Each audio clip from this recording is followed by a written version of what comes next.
The wind was sharp that evening, dragging dust across the parched earth like a vengeful spirit. A copper sun hung low over Red Hollow, staining the sky in strokes of rust and fire.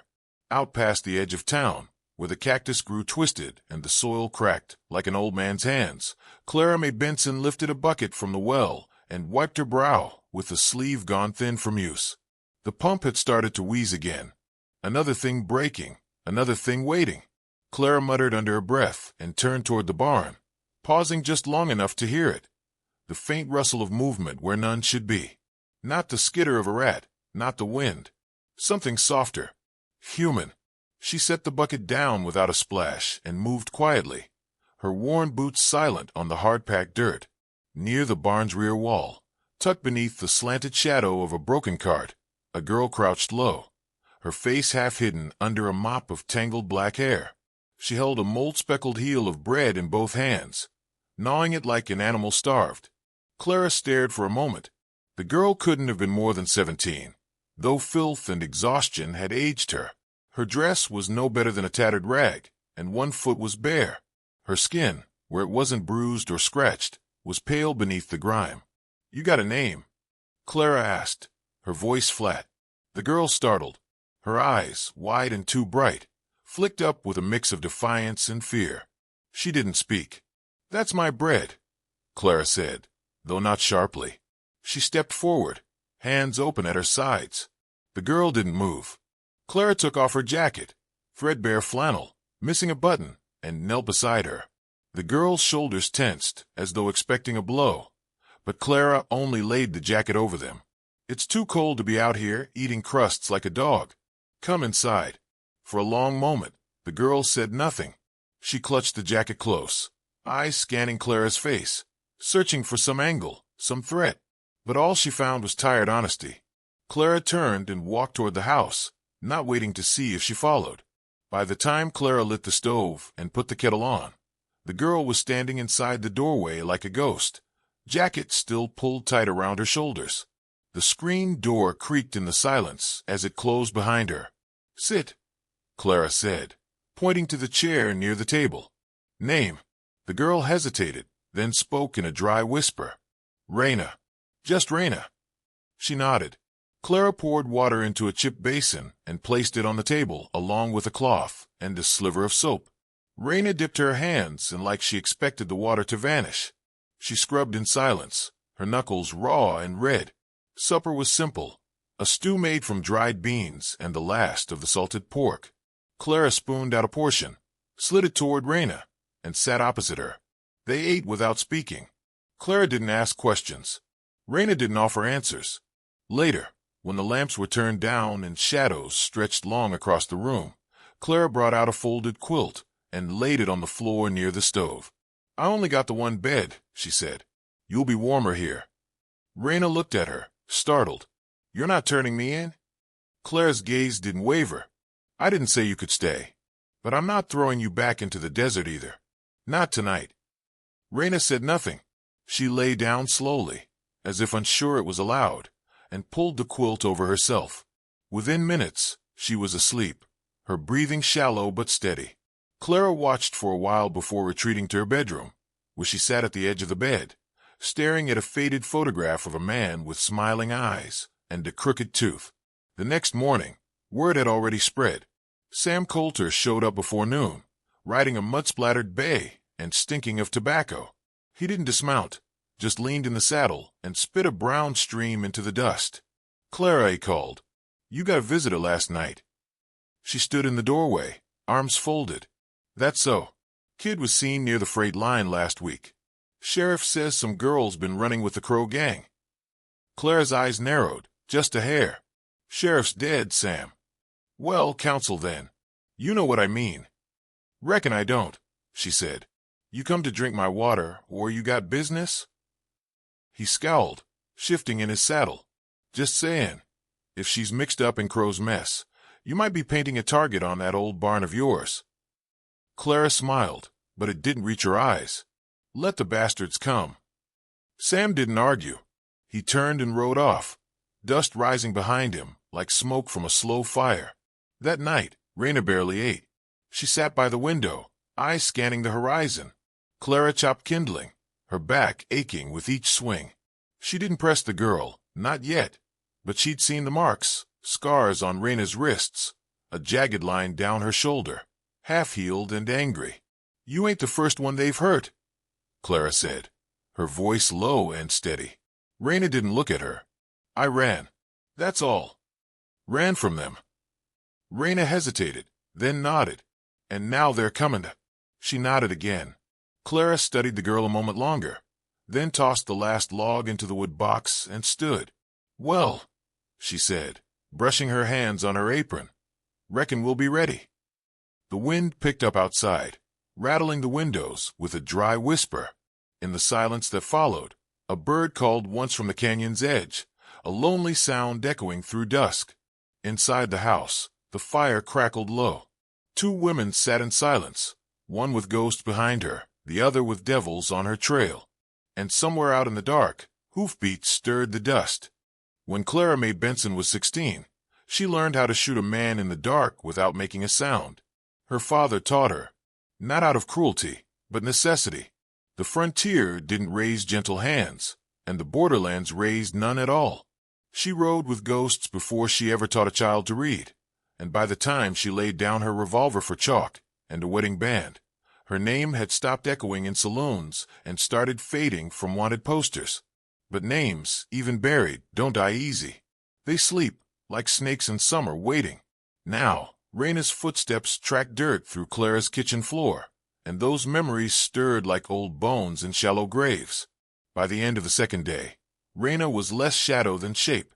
She'd washed her hair, braided it down her back in a long rope of black.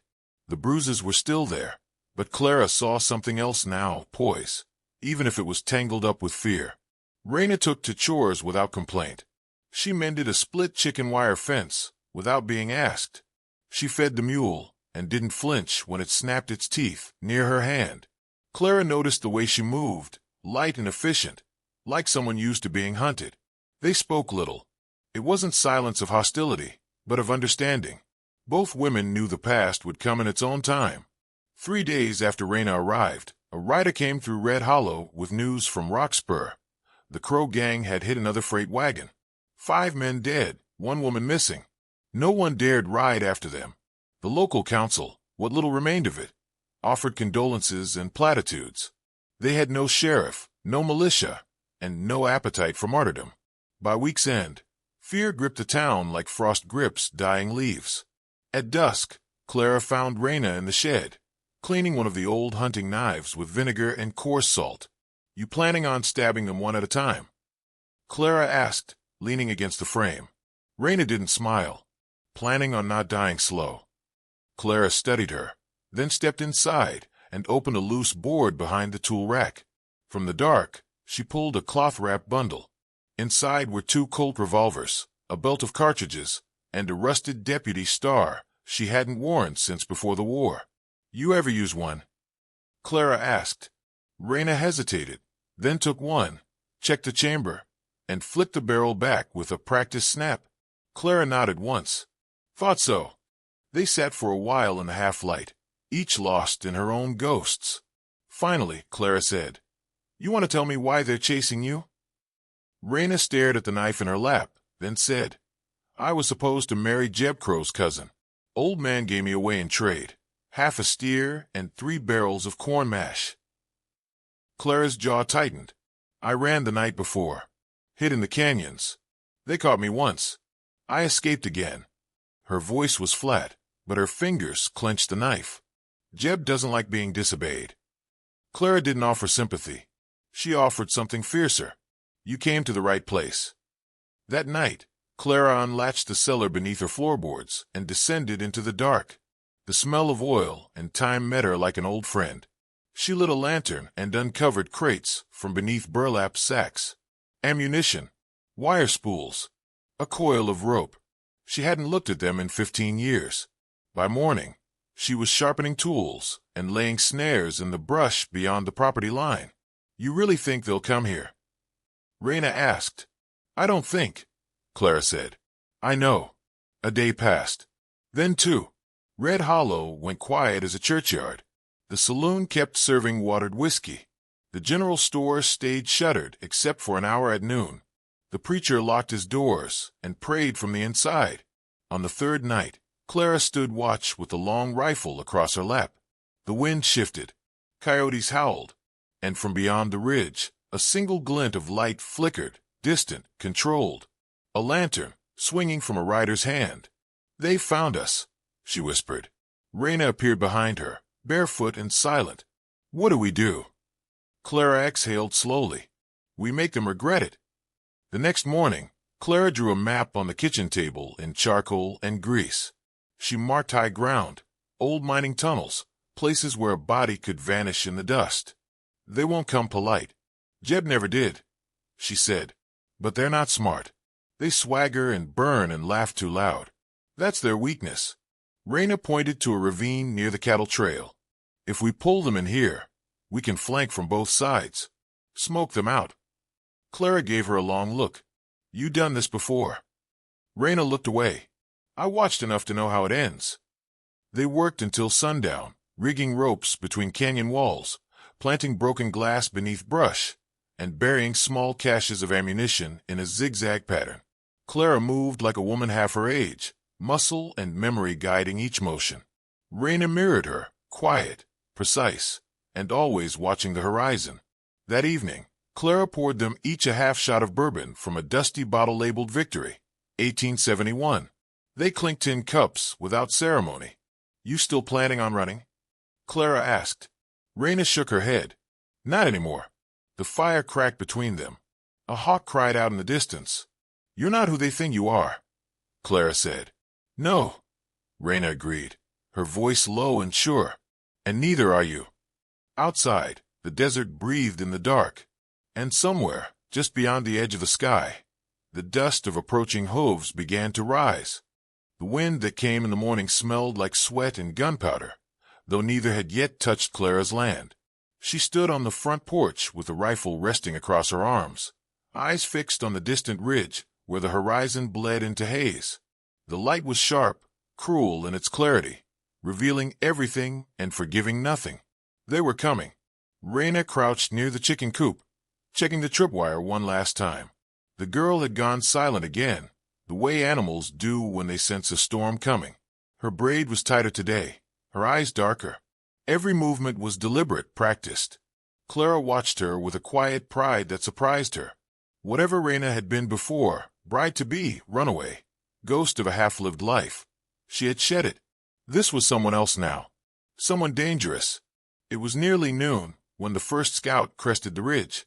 A lone rider, lanky, sun-creased, with a rifle across his back and a red scarf at his neck. He scanned the ranch below, squinting against the sun, then wheeled around and disappeared like a mirage. Claire didn't move. She'd expected the lookouts. Crow always sent one ahead, like a toothpick testing the meat before the knife followed. They came that night. 7 men on horseback, flanked by dust and arrogance. They didn't bother with stealth. Clara could hear their laughter echoing down the slope before the hooves even hit the pasture. At the center rode Jeb Crow, tall and bull-shouldered, with a beard like black wire and a face carved from anger. He didn't wear a badge, but he didn't need to. He ruled through fire and fear, and no man had yet questioned his crown. He reined his horse a dozen yards from Clara's porch. The others fanned out slowly, hands near their holsters. "Well now," Jeb called, loud enough to make the barn tremble. "Ain't you a sight? Heard you were keeping something that don't belong to you." Clara stepped forward, calm as glass. "Don't believe I am. Unless you mean the girl." Jeb grinned, revealing a yellow tooth. "I do. She's mine. Promised. Stolen. Now it's time to return her." "She's not cattle, Crow. She's property," he snapped. "And you're going to hand her over before this becomes something ugly." Clara raised the rifle, not aiming yet. "It's already ugly." The moment held, stretched taut and trembling. One of the younger men shifted in his saddle. Another spat into the dirt. Jeb laughed low. "You think this is some last stand? You think you can scare us off with that old thing?" "No," Clara said. "I think I can make you bleed." A second passed. Then 2. Jeb turned his head slightly and whistled. Behind them, near the barn, another rider emerged from the dark. He held a lantern high, and in its flickering light, they saw her, Raina. Bound, a gag around her mouth, a bruised eye swelling purple. Clara's heart dropped like a stone. Found her trying to sneak behind, Jeb said, smug. Cute idea. Didn't work. Clara said nothing. Her finger tightened on the trigger. Jeb leaned forward in his saddle. So here's what's gonna happen. You're gonna open that door. Let's take her, and maybe we let you keep breathing long enough to pack. Raina's eyes locked with Clara's. No fear. Just fury. Then Clara smiled. Let her go, she said softly, and I'll make it fast. Jeb frowned. What? The ground exploded beneath his horse. Smoke and fire erupted from the patch of dirt near its hooves as one of Clara's buried charges went off. The animal screamed, bucked, and threw Jeb sideways into the dust. In that instant, Clara dropped to one knee and fired. The man holding Raina staggered back, clutching his chest. The lantern shattered beside him, flames licking up dry grass. Raina fell hard, but rolled, gag slipping free. Her hands came up free. She'd faked the binding.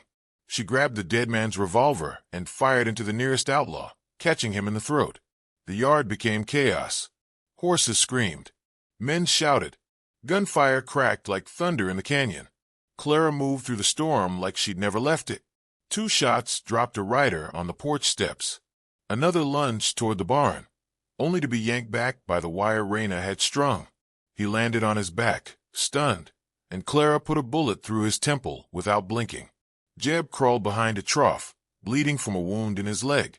You crazy old. Shut up, Clara said, reloading with practiced hands. Ain't nobody interested in your last words. Raina advanced from the smoke, her face streaked with ash, the revolver steady in her grip. She stepped over bodies, without looking down, until she stood over Jeb. He raised one hand, trembling. Raina, baby girl, don't do this. She looked at Clara. Don't need to, Clara said. Justice, not revenge. Raina hesitated, then turned the revolver upside down and slammed the butt into Jeb's temple. He crumpled. Clara nodded. He'll live long enough to hang. The fire died out slowly, smothered by blood and dirt. 3 men lay dead. 2 had fled into the hills. 1 moaned beneath a broken beam, begging for water. Clara didn't answer. Raina stood still, watching the sun rise. The ranch was broken in places, windows shattered, fence torn, earth scorched, but Clara's house still stood. And Raina, though bruised and smoke-stained, stood taller than she ever had before. They didn't speak until the sun had fully breached the horizon. Do they come back? Raina asked. Clara looked out over the sand, now stained dark with blood. Not if they're smart. Clara buried the dead behind the ridge, far enough from the well, close enough to remember. She didn't speak while she dug, didn't pray. The dry wind scattered the dust into their open mouths before the earth claimed them, and the sun watched with a steady, pitiless eye. Raina offered to help, but Clara shook her head. This was a chore for the living, not the spared. By the second grave, her arms trembled. Still, she kept digging. They burned the bodies of the horses that couldn't be saved and salvaged what they could. Saddles, canteens, a few cartridges. Clara eyed the landscape as if it had shifted somehow, like the land itself had grown brittle with violence. But it hadn't changed. She had. Again. She hadn't held a gun since Tom died. Not since the fever took him and left her with silence. His boots still by the door and his rifle untouched by the hearth. That year, she swore off killing. Promised herself she'd finish life as a teacher, not a ghost maker. But promises crack under pressure, and the old Clara hadn't died. She'd only gone quiet, buried beneath garden beds and reading lessons. Now she was wide awake. Raina stayed near, watchful and steady, her presence like a shadow with weight. She asked no questions, nor did she recoil from the blood-soaked aftermath. In some ways, Clara saw her younger self in the girl, steel wrapped in softness, tempered by fire and betrayal. You ever lose someone? Clara asked one evening as they mended the fence line. Raina nodded once. My sister. She was 16. Crow's men took her. I ran. She didn't. The silence that followed wasn't hollow. It was reverent. Clara looked down at the wire in her hands, fingers stained with rust and memories. I rode with a gang once, before I met Tom. Called ourselves the Mercy Riders. We didn't show much mercy. Raina didn't flinch. What changed? Clara smiled faintly. He taught me I didn't need to be a weapon. And now, I remember how to be one. They finished the fence in darkness. 2 days later, the mayor of Red Hollow, a man with thin wrists and thinner courage, came riding up with a white flag tucked into his saddlebag. He dismounted nervously, boots barely touching the ground before he was doffing his hat. "Miss Benson," he stammered, there's talk of what happened here. Some folk think it was just. Others say you've stirred up a hornet's nest." Clara leaned against the porch rail, chewing on a sliver of tobacco. Folks should stop letting hornets nest in their homes. He gave a watery chuckle, then cleared his throat. We could use someone with your experience. Protection. Guidance. There's been talk of naming a sheriff again. Clara spat into the dirt. I'm not wearing that badge. The mayor licked his lips. Maybe not. But we need someone. Someone who remembers what justice looks like. Clara studied him a long while. You mean someone to clean up your mess, so you can sleep at night? He opened his mouth to protest, but she waved him off. Go back to town. Tell them I'm not coming. But if trouble rides into Red Hollow again, they better pray I'm still watching. He left soon after, heart lighter, spine no stronger. Later, under the peach-colored dusk, Raina approached with her saddle slung over one shoulder. I want to ride, she said. Clara looked up from her seat on the porch. You've got somewhere to be? Raina shook her head. But I won't grow stronger sitting still. You taught me what fighting looks like. I want to learn what surviving means. Clara nodded slowly. You'll need coin. A clean name. A gun that doesn't jam. I'll take the road west. Maybe find the women who ran from worse than I did. Start something. Clara studied her for a moment, then stood and went inside. When she returned, she carried a small leather pouch and her old hat, creased, sun-faded, but still proud. She handed both to Raina. There's silver in there. Enough to keep you fed for a while. And that hat. It seemed more outlaws than a wanted board. Keep it close. Raina took them both, eyes shining. Clara stepped closer. If you ever find someone who needs saving, don't wait. Don't ask. Just do it. Raina's voice caught. Thank you. Clara smiled. Don't thank me. Just live better than I did. At dawn, Raina rode out, silhouetted by fire-colored light, her figure dissolving into the dust trail behind her. Clara watched until the girl became a speck, and then nothing. She turned back to the ranch, now quiet again. The chickens scratched near the porch steps. The wind whispered through the eaves. The blood had been washed from the soil, but the memory of it clung to the stones. Clara picked up her rifle, slung it across her back, and walked toward the barn. There was work to do. Always was. The widow rode alone now, but she didn't ride afraid.